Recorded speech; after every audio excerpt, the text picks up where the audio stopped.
জানাজার নামাজের নিয়মটি সুন্দর করে বলবেন, আমাদের যেন উপকার হয়। ব্যাপারটা কি, জানাজার ব্যাপারে প্রশ্নের ডিজাইনটা আরেক রকম দেখি।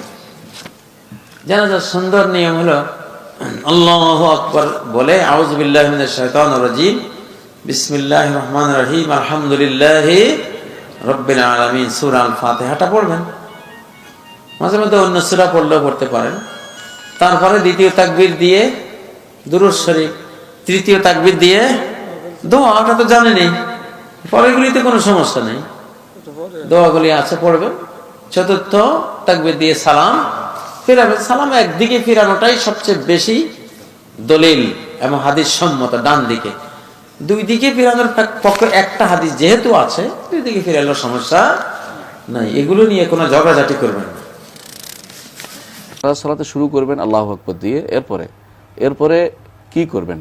অধিকাংশ আলেম বলে থাকেন যে, বিশেষ করে আমাদের দেশে আলেমরা বলে থাকেন যে এখানে সানা পড়বেন, কিন্তু রাসূলুল্লাহ সাল্লাল্লাহু আলাইহি ওয়াসাল্লাম থেকে সানা পড়াটা সাব্যস্ত হয়নি। যদি কেউ পড়ে, আমরা এটাকে নিষেধ করছি না, কারণ সানা অন্যান্য সালাতে আছে। সেই সালাতে একেবারে শেষে চলে এসেছি, আমরা এক মিনিটের জন্য সঠিক পদ্ধতি বলে দিচ্ছি। জি, দ্বিতীয় হচ্ছে এরপরে আপনি সূরা ফাতিহা পড়বেন, এটা সুন্নাত, এটা রাসূলুল্লাহ সাল্লাল্লাহু আলাইহি ওয়াসাল্লাম হাদিসে সাব্যস্ত হয়েছে। এরপর আল্লাহু আকবার বলবেন, তারপরে আপনি দুরূদ পড়বেন, রাসূলুল্লাহ সাল্লাল্লাহু আলাইহি ওয়াসাল্লাম দুরূদ ইব্রাহিম যেটা সালাতে আদায় করেন। তৃতীয় হচ্ছে আপনি আল্লাহুম্মা গফির লিহাইয়িনা মাইয়িতিনা শাহিদানা গায়বানা, এটা দোয়াটা পড়বেন, যেটা আপনি হিসনুল মুসলিমে পাবেন। এরপরে আপনি ডান দিকে সালাম ফিরিয়ে নেবেন। বাম দিকে সালাম ফেরানোটা দুরূদ হাদিস দিয়ে এসেছে, ডান দিকে সালাম ফেরানোটা সহিহ হাদিস দিয়ে এসেছে। সেটা করলে আপনার সালাতটা যথেষ্ট হয়ে যাবে, আলহামদুলিল্লাহ। জানাজার নামাজ কি সিররি না জেহরি, কোনটা সহি? জানাজার সালাতে সিররি পড়তে হবে, সিররি পড়তে হবে। প্রথম তকবীরগুলো জোরে দেবেন, তকবীরগুলো উচ্চ স্বরে দেবেন, কারণ মুসল্লিরা আপনার সাথে যারা আছে তারা শুনবে। আর সূরা ফাতিহা আস্তে পড়বেন, সিররি মনে মনে পড়বেন প্রথম তকবীরের পরে। দ্বিতীয় তকবীরের পরে আপনার সালাত আলা নবী আল্লাহুম্মা সাল্লি আলা মুহাম্মদ আল্লাহুম্মা বারিক আলা মুহাম্মদ দুরূদ ইব্রাহিম পড়বেন। আর তৃতীয় তকবীরের পরে জানাজার যে দোয়া আল্লাহুম্মা গফির লিহাইয়িনা ওয়া মাইয়িতিনা ওয়া শাহিদানা, এছাড়া আল্লাহুম্মা গফির লাহুম ওয়ারহামহুম ওয়াআফিহিম ওয়াফু আনহুম, বা আল্লাহুম্মা গফির লাহু ওয়ারহামহু ওয়াআফিহি ওয়াফু আনহু, যে দোয়া রয়েছে এই দোয়াগুলি পড়বেন। আর চতুর্থ তকবীর দিয়ে সালাম ফিরবেন। জানাজায় হানাফি সমাজে সানা পড়ে প্রথম তকবীরের পরে, কিন্তু সূরা ফাতিহা পড়ে না। অথচ সানা পড়ার কোনো দলিল নাই, পক্ষান্তরে সূরা ফাতিহা পড়ার দলিল রয়েছে হাদিসে। সুতরাং সুন্নত অনুযায়ী পড়বেন। আর কিছু আহলে হাদিস লোকেরাকে দেখা যায় কোনো এলাকায় মাসলাটি সঠিকভাবে না জানার কারণে তারা জোরে তেলাওয়াত করে সূরা ফাতিহা। আর অনেকে দেখি যুক্তি পেশ করতে যে মুক্তাদিরা শুনবে না। মুক্তাদিরা যদি না জানে তাদেরকে শিখিয়ে দেন, বলে দেন 2 মিনিটের মধ্যে, কারণ অজ্ঞ সমাজ অধিকাংশ জানে না যে কোন তকবীরের পরে কি করতে হয়। বলেন প্রথম তকবীরের পরে সূরা ফাতিহা, দ্বিতীয় তকবীরের পরে দুরূদ ইব্রাহিম, তৃতীয় তকবীরের পরে জানাজার দোয়া। আর অধিকাংশ লোকেরই জানাজার দোয়া মুখস্থ নেই। আর তারপরে চতুর্থ তাকবীরের পরে সালাম একদিকে জানাজায় ফিরলেও চলবে, যেমন ইমাম আহমদ বিন হাম্বলের মযহাব, সৌদি আরবে তার উপরে আমল রয়েছে। আর 2 দিকে করলেও চলবে, যেমন আলবানী রাহিমাহুল্লাহ তাই বলেছেন, 2 দিকেও করা যেতে পারে সালাম ফেরা, আর একদিকে করা যেত। কিছু লোকের এখন বাড়াবাড়ি শুরু করেছে, এখন 2 দিকটাকে উঠিয়ে একদিকেই মানে প্রতিষ্ঠা করবে। মনে হচ্ছে যে বড় ভুলে আছে যারা 2 দিকে সালাম ফিরছে, এটিও ভুল কথা। জানাজার সালাতে রাসূলুল্লাহ সাল্লাল্লাহু আলাইহি ওয়াসাল্লাম সূরা ফাতিহা পড়েছেন অথবা পড়েননি কোনো হাদিস নেই। সাহাবীদের থেকে 2 রকমই পাওয়া যায়। আব্দুল্লাহ ইবনে আব্বাস রাদিয়াল্লাহু তাআলা থেকে আসছে বুখারী শরীফে, তিনি জানাজার সালাতে জোরে সূরা ফাতিহা পড়েন। পরে থেকে জিজ্ঞেস করা হলো, তিনি বললেন যেন লোকেরা জানে যেটা সুন্নাহ। সুন্নাহ বলতে বোঝা যায় রাসূলুল্লাহ সাল্লাল্লাহু আলাইহি ওয়াসাল্লাম করতেন। এরকম আরো 1-2 জন সাহাবী থেকে আছে, তবে তারা আস্তে পড়ার কথা বলেছেন।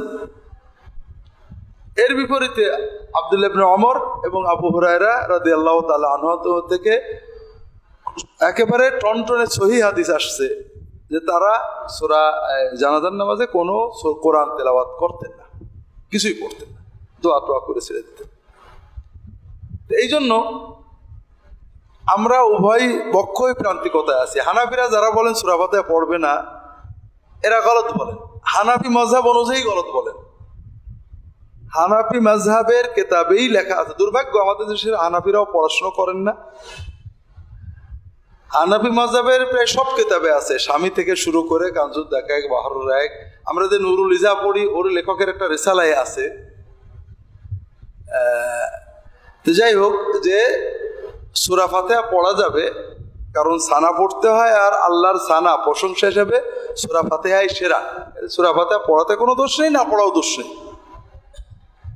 আর অন্য অনেক ফকি বলছেন সূরা ফাতিহা পড়া ওয়াজিব। এক্ষেত্রে ইবনে তাইমিয়া রাহিমাহুল্লাহ এনার মতটা বিবেচনাযোগ্য। সেটা হলো সূরা ফাতিহা পড়া সুন্নত, পড়া ভালো, না পড়লে নামাজের কোনো ক্ষতি হবে না। কারণ যারা পড়েছেন সুন্নতি বলেছেন, আবার যারা পড়েননি তারাও সাহাবী। সব মিলিয়ে সূরা ফাতিহা পড়তে নিষেধ করা এটা হানাফিদের হানাফিয়াতের খেলাফ। মোনাজাত লাশের জন্য দোয়া, সালাত মানে দোয়া, আর দোয়া মানেই মোনাজাত। তো লাশের জন্য মোনাজাত, তাহলে আল্লাহু আকবার বলে যখন জানাজা শুরু হলো তখন কি শুরু হলো? মোনাজাত শুরু হলো। যে জানে না সে জাহেল, ওকে জাহেল প্রমাণ করতে না পারলে আমি আসবো না। ও জাহেল, যে জানে না যে আল্লাহু আকবার বলে জানাজার সালাত শুরু হলো মানে কি শুরু হলো? মোনাজাত শুরু হলো। এবার আল্লাহু আকবার বলে সূরা ফাতিহা পাঠ করবে, আর এক আল্লাহু আকবার বলে দরুদ পাঠ করবে। এটা দোয়া করার, মোনাজাত করার এটা নিয়ম। যে কোনো বই খুলে দেখেন যে আল্লাহর নিকটে মোনাজাত এবং দোয়া করার নিয়ম কি। আগে আল্লাহর প্রশংসা করতে হয়, তারপরে তার রাসূলের উপর দরুদ পাঠ করতে হয়। এটাও যেহেতু মোনাজাত, এই জন্য আগে আল্লাহর প্রশংসা করা হলো সূরা ফাতিহা দিয়ে। দ্বিতীয় আল্লাহু আকবার বলে আল্লাহ রাসূলের উপর দরুদ পাঠ করা হলো। এবার তৃতীয় আল্লাহু আকবার দিয়ে আসল মোনাজাত শুরু। আল্লাহুম্মা গফির লাহু ওয়ারহামহু ওয়াফু আনহু ওয়াকরিম নুজুলাহু ওয়াসসিমাত খালাহু আল্লাহুম্মা গফির লিল হাইয়িনা ওয়া মাইয়িতিনা শাহিদিনা ওয়া গায়িবিনা। এই যে দুইটা মোনাজাত সালাম ফিরানোর আগে করা হচ্ছে, এখন কবরের পাশে দাঁড়িয়ে যখন মুসল্লিরা বলতেছে যে হুজুর মোনাজাত করালো না, হুজুর একটু মোনাজাত করিয়ে দেন, আমি আপনাকে বলি সারা পৃথিবীর সব হুজুর মিলে কবরের পাশে দাঁড়িয়ে যদি বানিয়ে বানিয়ে মোনাজাত করে, তো আল্লাহর রাসূল যে দুটো দোয়া শিখিয়ে দিয়েছেন জানাজার সালাতের মধ্যে, ওর চেয়ে ভালো দোয়া বানাতে পারবে না। কিয়ামত পর্যন্ত যদি চেষ্টা করে সারা পৃথিবীর সব আলেম মিলে যে বসে বসে আল্লাহর রাসূলের শিখানো দোয়ার চাইতে ভালো দোয়া বানাবে, যেটা কবরের পাশে দাঁড়িয়ে সবাই মিলে মোনাজাত করে পড়বে, তো বানাতে পারবে না। এবার যখন এই মোনাজাত শেষে, যখন আসসালামু আলাইকুম জানাজার সালাত যখন শেষ হলো, তখন কি শেষ হলো? মোনাজাত শেষ হয়ে গেল। এই জিনিসটা আপনাকে বুঝতে হবে।